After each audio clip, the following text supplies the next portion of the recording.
Good evening, everyone.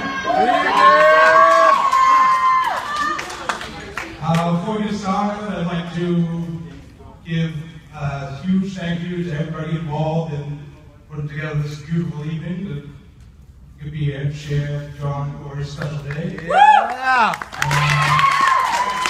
Very special thank you to our lovely Linda, the mother of Brian.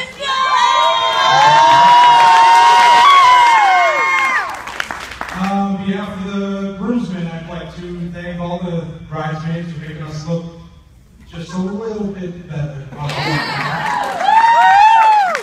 last thank you goes to John for finally showing everybody what I knew for a really long time, that I am the best.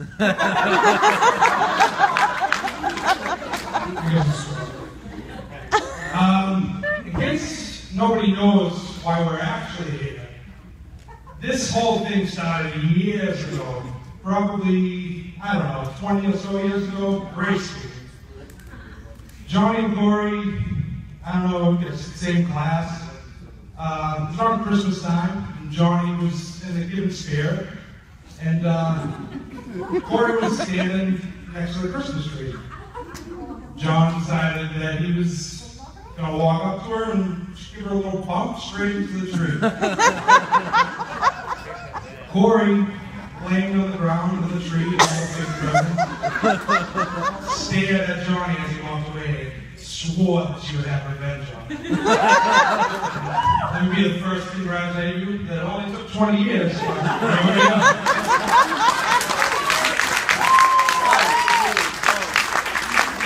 The first time I met John, I got a phone call from Richie. He told me to come to meet John. I heard tons of stories about him. I show up in front of Richie's house, and I just hear this roar from a block away. First comes to John, I just see this giant, bald monster of a man. And I think to myself, he's definitely bigger than me, and he's definitely louder than me, so I have to be his friend.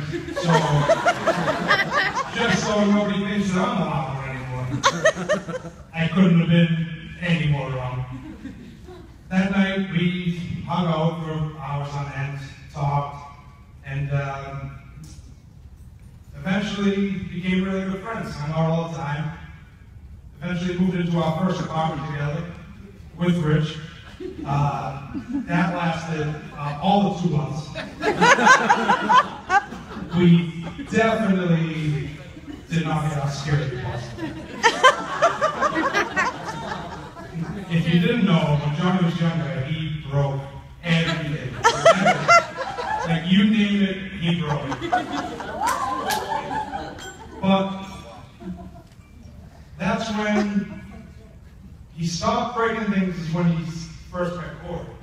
And that's when I knew that you guys were meant for each other, because nobody could tame the beast that John was. And everybody in here and all their belongings, thank you, because you couldn't buy anything nice as John was.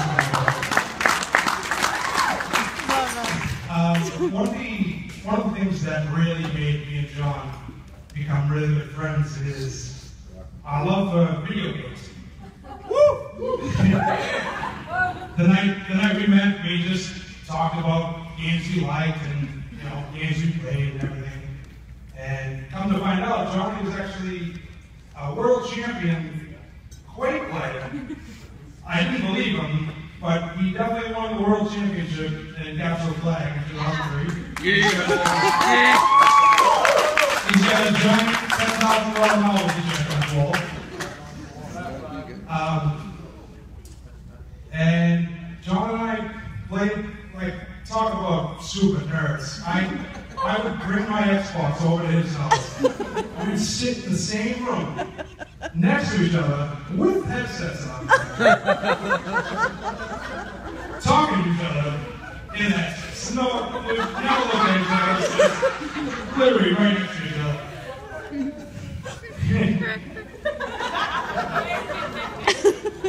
I've always always been John's second player every step of the way.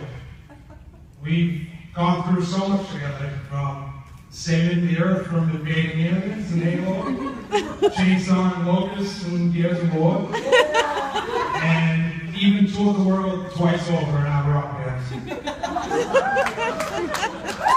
Let me just say, when Johnny got the microphone, the cops showed up to the house. More than one time.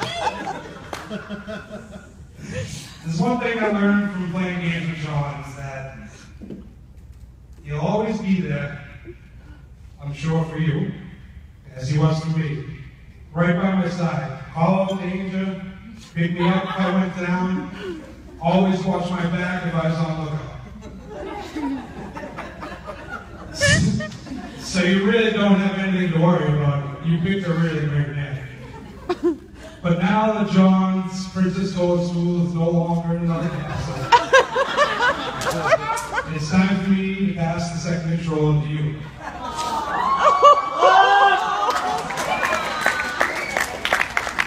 I'm going to need you to help him through the second part of his life, this campaign of his life. But always remember that, like in video games, life has very difficult parts. And you might finally need a third player to help you through something.